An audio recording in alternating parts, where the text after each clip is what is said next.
Hello friends, एक बार फिर से आपके चैनल स्टॉक टू स्टोरीज में आपका स्वागत है। आज हम बात करेंगे वैल्यू ट्रैप्स के बारे में।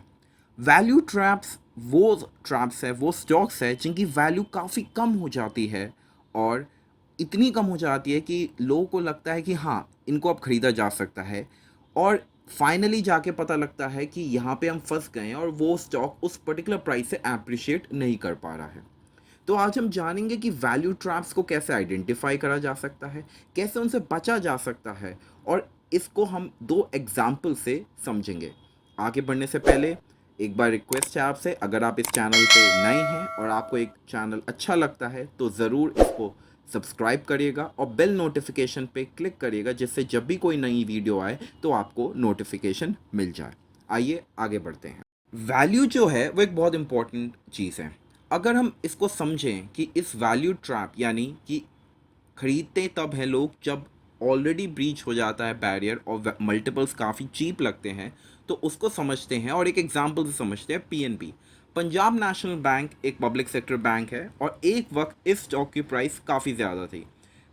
करीब आपका 200 के आसपास ये रेंज करता था और आज की डेट में ये स्टॉक की वैल्यू 35 के आसपास रह गई है, यानी वैल्यू इरोजन बहुत हुआ है इस पर्टिकुलर स्टॉक में।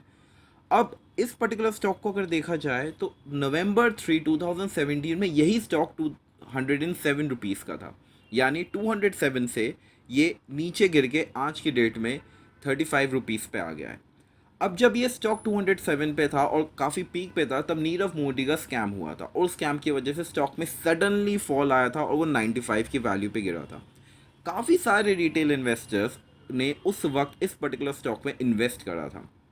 रीज़न काफ़ी सिंपल है कि 95 और उस वक्त भी इन्वेस्ट करा था और ये सोच के कि हाँ, स्टॉक है, अच्छा है, पब्लिक सेक्टर बैंक है, उठ जाएगा। बट रीज़न जो गिरने का था वो एक ये नहीं था कि एक पर्टिकुलर स्कैम हुआ है, बल्कि एक ये था कि इतना बड़ा उसका इम्पैक्ट होगा बैंक की बैलेंस शीट पे कि उससे रिकवर करने में बैंक को काफ़ी टाइम लग जाएगा। तो वो काफ़ी लोगों ने फैक्टर इन नहीं करा और उसी का रीज़न है कि आगे अगर आप देखे जाएं स्टॉक में तो ये 95 के बैरियर को भी ब्रीच नहीं कर पा रहा है और 35 टू 40 के बैरियर में ही ये अटका हुआ है। ये एक बहुत स्पेशल एग्जांपल है क्योंकि एक पर्टिकुलर स्टॉक जिसको डिविडेंड पेइंग स्टॉक था, उस वक्त गवर्नमेंट ऑफ इंडिया को पीएनबी डिविडेंड भी देता है जब प्रॉफिटेबल होता है तब।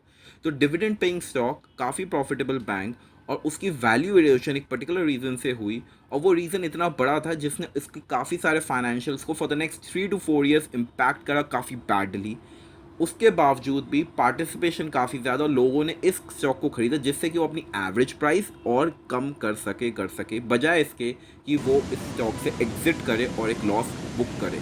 लॉस बुक करना बहुत ज़रूरी होता है जब एक पर्टिकुलर स्टॉक में आपको लग जाए, पर्टिकुलर कंपनी में आपको लग जाए कि वैल्यू इरोजन बहुत ज़्यादा हो गया है, क्योंकि तभी आप अपना लॉस को मिनिमाइज़ करके अपने पोर्टफोलियो को और वैल्यू इरोजन से बचा सकते हैं।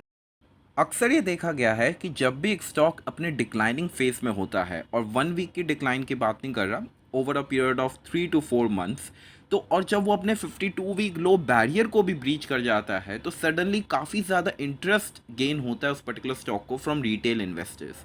यानी स्टॉक नीचे गिर रहा है और काफ़ी सारे रिटेल इन्वेस्टर्स उस स्टॉक को खरीदते हैं, जिससे कि वो अपनी एवरेज प्राइस है उसको कम कर सके उस पर्टिकुलर स्टॉक में। और वैसे भी हम जानते हैं कि यूजुअली जो इन्वेस्टर्स हैं वो काफ़ी ज़्यादा प्राइस सेंसिटिव होते हैं और लॉस में बेचना अवॉइड करते हैं, जो कि एक काफ़ी बड़ी गलती होती है।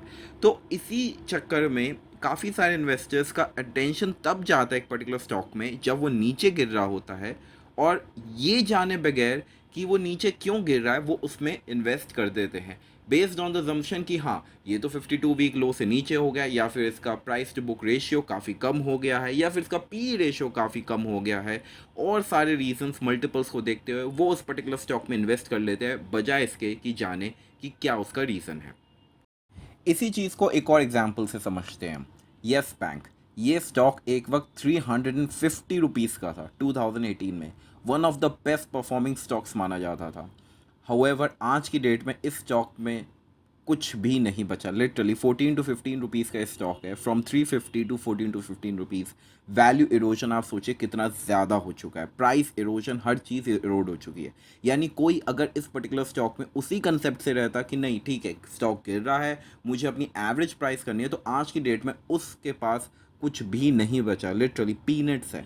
तो येस बैंक, पीएनबी बैंक, ये सारे ऐसे एग्जाम्पल्स हैं जो कि आपको हेल्प करेंगे समझने में कि जब भी कोई स्टॉक गिरे तो सबसे पहले ये समझिए कि वो स्टॉक गिर क्यों रहा है, क्या रीजंस है।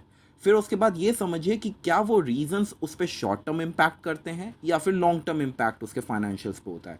अगर शॉर्ट टर्म इम्पैक्ट है तो क्या वो 1 to 2 ईयर्स में रिकवर हो रहा है, बट अगर वो लॉन्ग टर्म इम्पैक्ट है, उसकी पूरी बैलेंस शीट इफेक्ट हो रही है, तो उस केस में आपको उस स्टॉक में इन्वेस्ट करने से बचना चाहिए। इम्पैक्ट एनालिसिस बहुत बहुत ज़रूरी होता है, कितना लॉस है और उस लॉस का प्रॉफिटेबिलिटी पे कितना इम्पैक्ट होगा, ये एनालाइज करना बहुत ज़रूरी है। अगर आप इसको एनालाइज नहीं कर सकते तो अपने एंड पे खुद उन लोगों से बात करिए जो आपको हेल्प कर सकते हैं इस लॉस को एनालाइज करने में कि क्या इन्वेस्ट करना चाहिए।